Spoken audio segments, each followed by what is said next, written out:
Amis amateurs de motocyclettes, bonjour. Aujourd'hui, nous sommes dans la campagne, à côté de Tours, pour vous parler d'un bouquin, le Code de la piste. Et pour présenter le Code de la piste, rien de tel que l'auteur de ce bouquin, Éric Massier-Dubiès, que vous connaissez déjà. Salut. De Détroit Aventure. Je te passe le Merci. livre. Et je vais passer derrière pour poser les questions. Je connais Ok. par cœur celui-là. Allez, on se retrouve tout de suite après l'intro.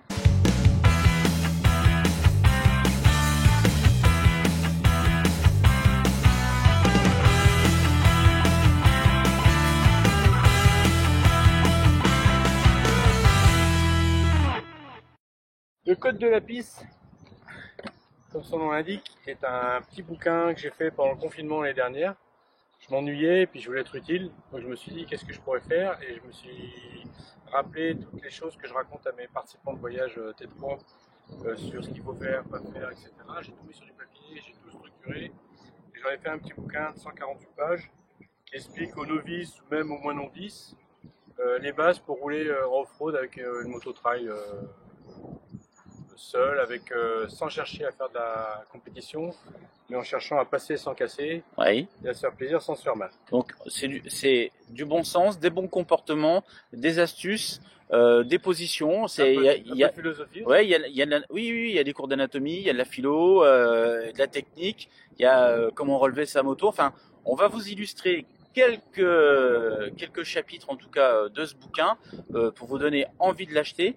Alors, il est disponible sur le site. À la Fnac, on le trouve à la Fnac, on le trouve dans certaines concessions Honda, Ouais, et principalement sur la boutique T3. T3.fr. T3.fr/boutique. Voilà. Et là, vous allez le trouver. Et il coûte la modique somme de 12,50 €. donc ce qui est pas cher. Ouais. Et Avec, ça peut faire un cadeau. Ouais. Voilà, un petit cadeau pas cher. Et vous allez voir, c'est très intéressant. On va Ceux qui l'ont eu l'ont adoré. Oui, clairement. Et on va donc l'illustrer. Voilà, on va vous montrer en tout cas quelques pages de ce bouquin. Il est venu avec son Africa Twin Aventure Sport DCT. Qui s'appelle Joey, car toutes les motos ont un nom, vous allez bientôt le découvrir. Et donc, on va attaquer. Alors, Eric, ouais. Quand on fait du hors-piste, parfois, souvent, il peut nous arriver des petites bricoles, du style petite perte d'adhérence, un trou mal négocié, on perd l'équilibre, et là, patatras, l'Africa est par terre. Ce qui se passe surtout, que j'ai remarqué, c'est que quand quelqu'un ne sait pas relever sa moto, et qu'il essaye ou elle essaye de rouler sur une piste, un chemin pour la première fois, donc hors goudron, il roule comme ça, c'est-à-dire il a la tête rentrée dans les épaules, super tendu, et il roule comme ça, il dit faut pas que je tombe, faut pas que je tombe, faut pas que je tombe. Alors que si on sait relever sa moto, bah, les épaules vont redescendre, les muscles vont se détendre. On va se détendre les trapèzes. Voilà, les trapèzes vont se détendre, on roulera moins tendu. Ouais. Donc ça c'est vraiment important. Donc savoir relever sa moto, c'est une bonne chose. La première chose, avant d'apprendre à relever, c'est d'apprendre à en faire le tour. Donc vous prenez votre moto, quelle qu'elle soit, vous enlevez la béquille, et le but du jeu c'est de faire le tour de la moto sans qu'elle tombe.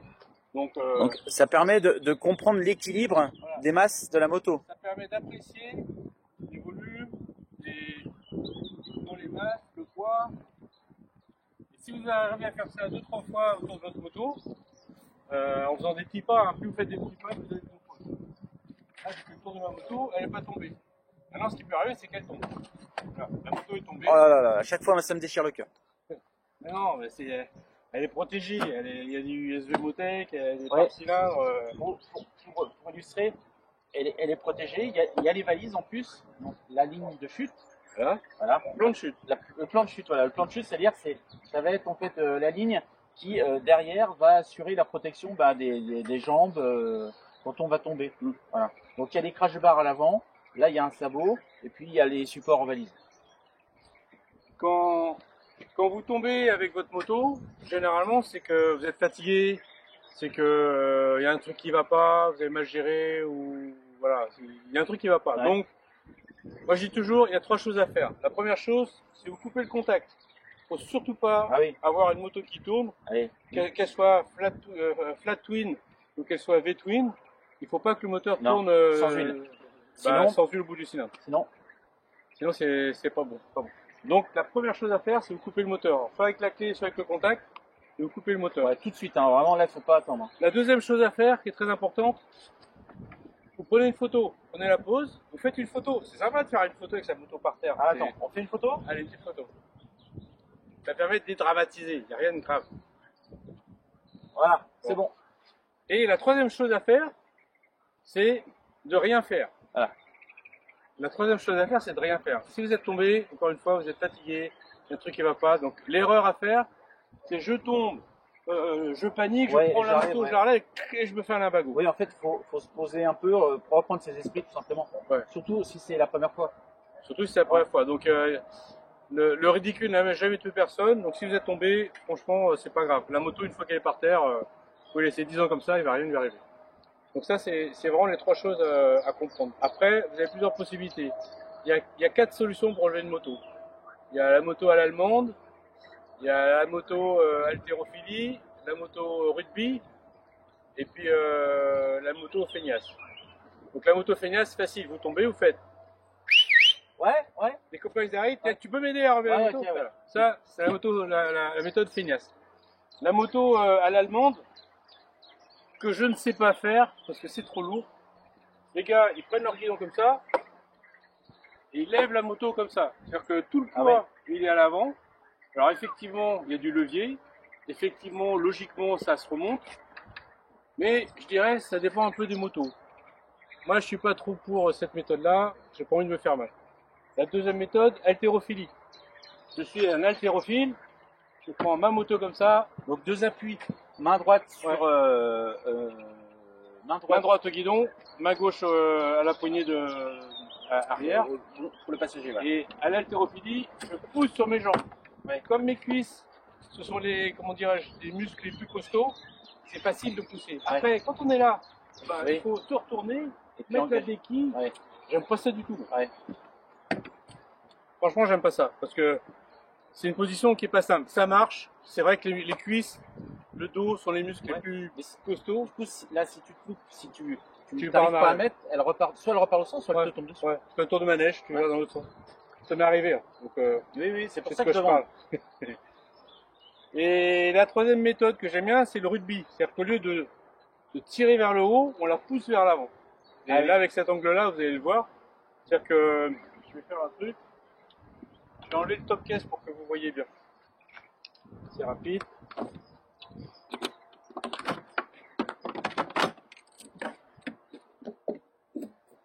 Donc là, vous voyez l'angle de la moto. Ce que je vais faire, je vais avoir ma moto comme ça. Je vais pas lever la moto, je vais la pousser vers l'avant. Et je suis tellement sûr de moi que je peux le faire avec une seule jambe. Donc on fera un autre angle si vous voulez, mais je vous ferai avec une seule jambe. Et je suis pas costaud, hein, j'ai des bras de macaque, pas plus canon. Bon, vous mettez votre main droite sur la poignée arrière avec le pouce à l'intérieur, pas comme ça, mais le pouce à l'intérieur. Pareil ici, la main gauche sur la poignée de la moto. Vous vérifiez bien que vous mettez une vitesse. Si vous avez une DCT, vous mettez le frein à main. Faut pas que la moto roule en avant en arrière. Parce que des fois la pente est comme ça, tu lèves la moto, elle part comme ça et elle retombe. Ça c'est drôle, remarque. Et après, avec le genou, vous poussez la moto avec votre genou comme ça. Une main ici, une main là. Je regarde droit devant et ma tête, vous allez voir, elle va faire comme ça. Elle va pas faire comme ça, elle va faire comme ça. Je lève et je vais vers l'avant.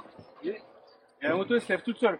Et là, du coup, on est plus facile pour mettre la béquille. Ouais, elle se lève toute seule parce que je suis parti comme ça, j'ai fait un pas en avant, et vous avez vu la différence qui permet de relever la moto. Et c'est ce que j'appelle la méthode rugby. Pourtant, j'ai jamais fait de rugby.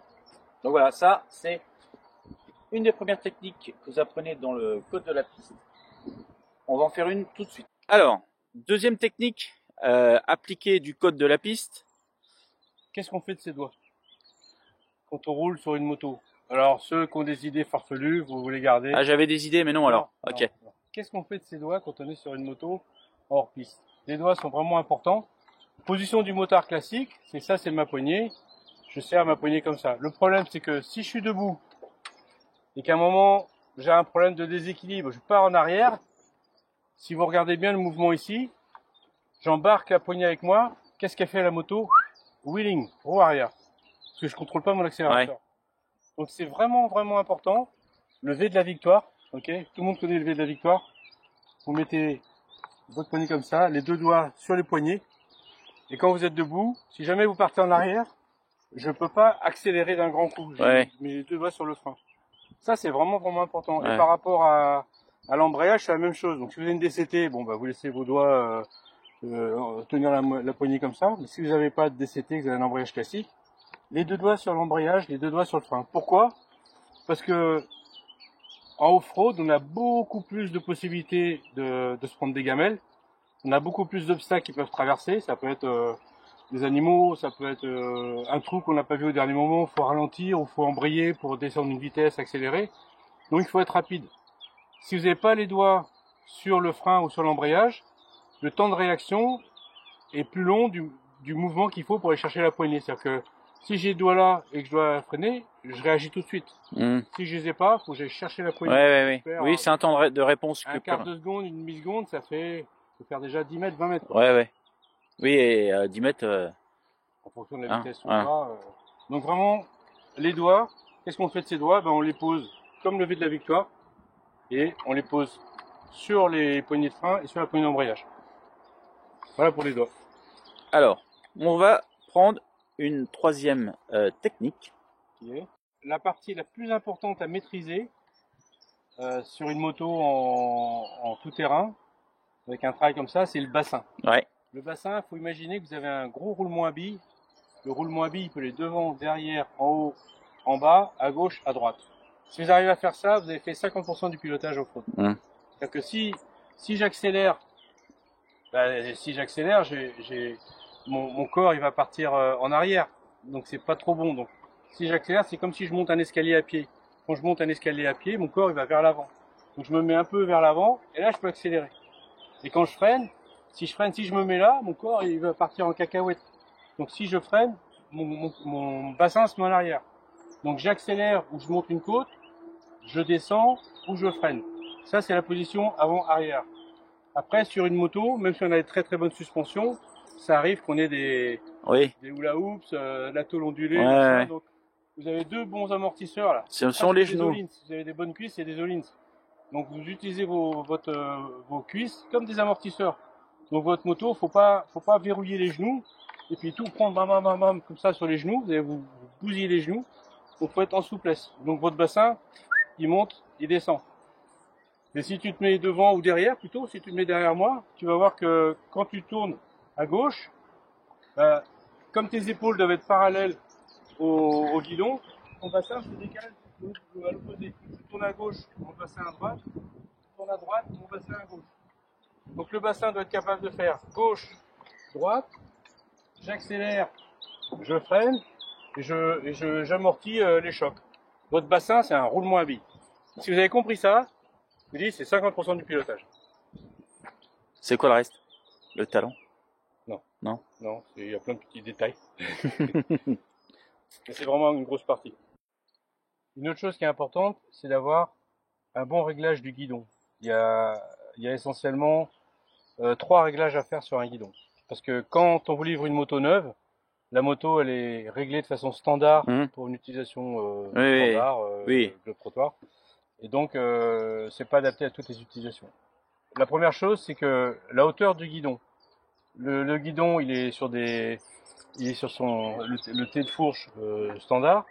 Si vous arrivez à rajouter ce qu'on appelle les entretoises, des réhausseurs, vous pouvez gagner 2 cm, 2 cm et demi, des fois 4 cm. Ça va vous permettre de gérer votre dos. C'est-à-dire que si j'ai pas mes réhausseurs, je vais rouler comme ça. Il y en a plein qui roulent en enduro comme ça. Je peux dire qu'au bout de quelques heures, le dos est recourbé. Vous voyez? Le dos est recourbé comme ça.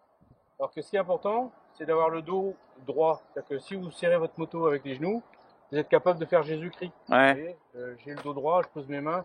Les mains, à la limite, sur le guidon, c'est pas elles qui tiennent la moto, c'est les genoux qui tiennent la moto. Donc, les mains sur le guidon, c'est vraiment pour tenir les poignets, freiner, accélérer, etc.